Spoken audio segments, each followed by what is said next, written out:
সাগরে গভীর নিম্নচাপের প্রভাবে উত্তাল হয়ে উঠেছে সাগর। বৈরী আবহাওয়া বিরাজ করছে উপকূলীয় অঞ্চলেও।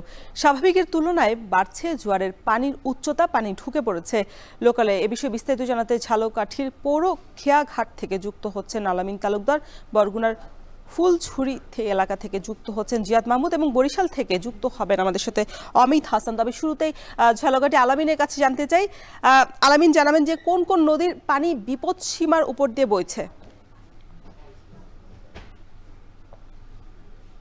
ধন্যবাদ রওশন।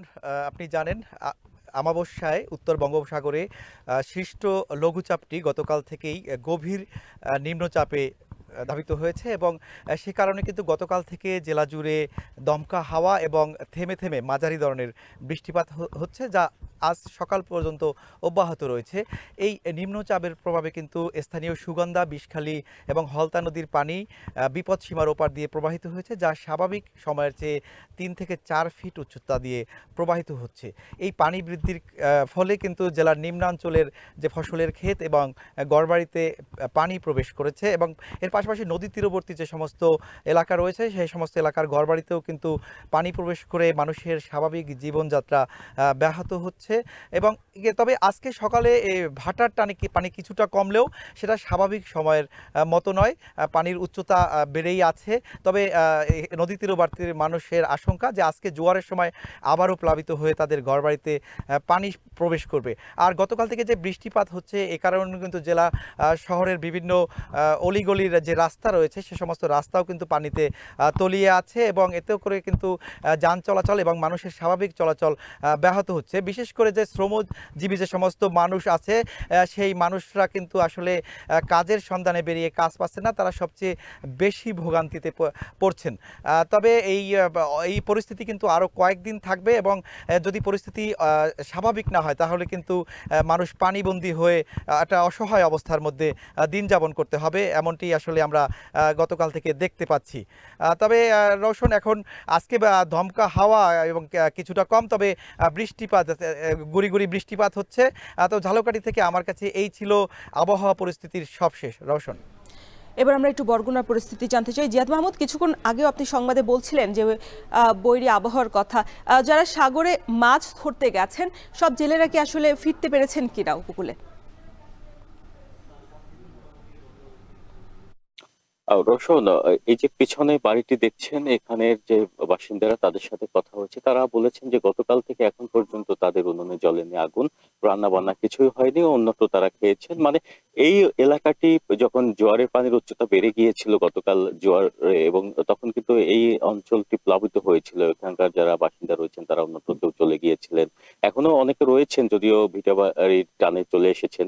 তো আপনাকে জানিয়ে রাখি, যখন নিম্নচাপটি অতিক্রম করে তখন কিন্তু বেশ দমকা হাওয়া ছিল, সেই সাথে জোয়ারের উচ্চতা বৃদ্ধি পেয়েছে। একই সাথে আরেকটি বিষয় লক্ষণীয় যে এখানে অমাবস্যার একটি প্রভাব রয়েছে, অমাবস্যার প্রভাবে কিন্তু জোয়ারের পানি অনেকটাই বৃদ্ধি পাচ্ছে। তো এখানে আহ, যে 805 কিলোমিটার বেড়িবাঁধ রয়েছে, 805 কিলোমিটার বেড়িবাঁধের মধ্যে 5 থেকে 7টি পয়েন্ট রয়েছে ঝুঁকিপূর্ণ অবস্থায়। যে সময় এখানে নিম্নাঞ্চল প্লাবিত হয়, দেখা যায় যে রিংবাঁধ কিংবা বেড়িবাঁধ অতিক্রম করে পানি লোকালয়ে প্রবেশ করে, এবং গতকালে সেটি হয়েছে। রিংবাঁধ অনেক জায়গায় স্থানে প্লাবিত হয়ে পানি লোকালয়ে প্রবেশ করেছে। যদিও এখানে সুবিধা হচ্ছে এটি যে জোয়ার ভাটা থাকায় পায়রা, বিষখালী, বলেশ্বর, আন্দারমানিক নদীতে জোয়ার ভাটা চলমান থাকায় কিন্তু পানিটি আবার নেমে যাচ্ছে। তবে ফসলের মাঠে যে পানি উঠে যাচ্ছে, বৃষ্টির পানি পড়ে আটকে যাচ্ছে, বিশেষ করে এই সময় এখানে গোটা এরির চাষাবাদ হয়েছে, আমনের বীজতলা প্রস্তুতির কাজ চলছে, সেখানে কিন্তু ক্ষতির একটা সম্ভাবনা রয়েছে বলে কৃষকরা আমাদের জানিয়েছেন। আর ভাঙন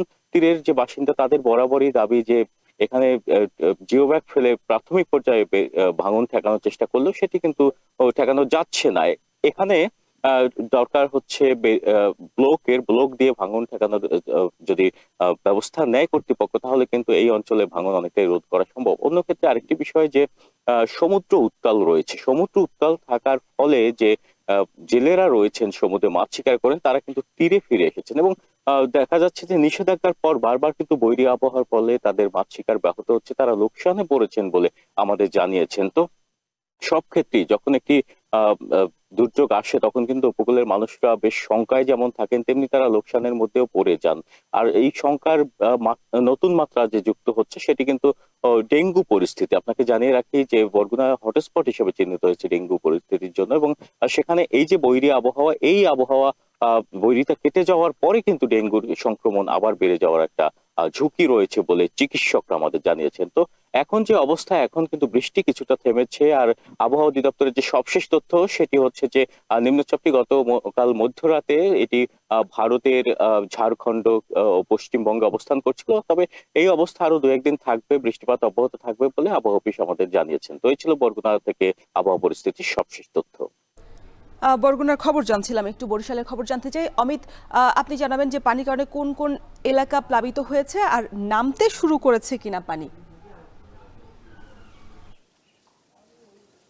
রওশন, একটু জানিয়ে রাখি, গতকাল থেকেই কিন্তু বরিশালে থেমে থেমে আবার কখনো মাঝারি আকারের বৃষ্টিপাত হচ্ছে এবং এই মুহূর্তেও কিন্তু গুড়ি গুড়ি বৃষ্টিপাত হচ্ছে বরিশালে, যার কারণে কিন্তু নদীর যে পানি সেটি উচ্চতা বেড়েছে এবং গতকালকে পানি উন্নয়ন বোর্ডের তথ্য মতে প্রায় 30 সেন্টিমিটার উপর দিয়ে পানি প্রবাহিত হচ্ছে স্বাভাবিক মাত্রার তুলনায়, এবং যার কারণে কিন্তু শহরের যে নিম্নাঞ্চলগুলো রয়েছে, নগরীর ভেতরে নিম্নাঞ্চলগুলো রয়েছে, বিশেষ করে এই মুহূর্তে আমি যে জায়গাটিতে দাঁড়িয়ে রয়েছি, যে কেডিসি এলাকা, কীর্তনখোলা নদীর ঠিক পাড়েই এই জায়গাটি অবস্থিত এবং এই জায়গাটিতে আপনারা এই মুহূর্তে যদি দেখেন যে গতকালকে যে জোয়ারের পানি উঠেছে সেটি কিন্তু এখনো আসলে কিছুটা রয়েছে এবং তারা এখানকার বাসিন্দারা বলছেন যে জোয়ারের পানিতে এরকমভাবেই কিন্তু প্লাবিত হয়। তবে পানি কিছুটা নামতে শুরু করেছে, বিশেষ করে বিকেলের পর থেকেই কিন্তু আসলে জোয়ারের পানিটি বেশি তীব্রতর হয়ে নগরীর বিভিন্ন এলাকায় ঢুকে পড়ে, যার কারণে কিছুটা ভোগান্তিতে পড়েন এই এলাকার মানুষ। এবং এই এলাকাটি ছাড়াও বরিশালের তালতলী এলাকা, রসিলপুর এলাকা, পলাশপুর এলাকায় কিন্তু জোয়ারের পানি ঢুকে নিম্নাঞ্চল যেগুলো রয়েছে সেগুলো প্লাবিত করে এবং ঘর বাড়িতেও কিন্তু পানি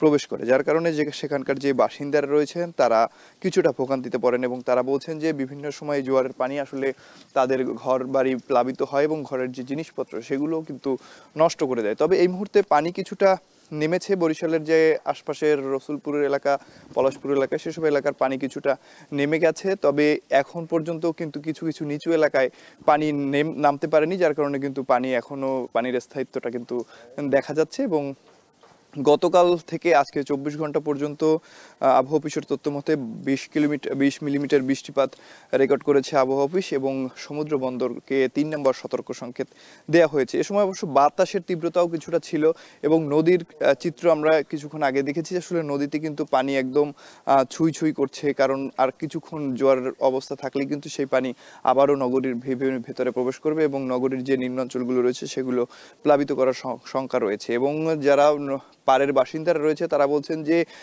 এই যে জোয়ারের সময় পানি উঠে আসলে তাদের ক্ষয়ক্ষতি করছে, আসলে এই অবস্থা থেকে তারা মুক্তি চাচ্ছেন এবং এই অবস্থায় আসলে যা করার কর্তৃপক্ষ যেন সেই বিষয়ে পদক্ষেপ নেয় এবং তাদেরকে এই দুর্ভোগ থেকে আসলে উদ্ধার করে, এমনটাই জানিয়েছেন যারা এলাকাবাসী রয়েছেন তারা। তো বরিশাল থেকে এই ছিল জলাবদ্ধতার আমার কাছে সর্বশেষ।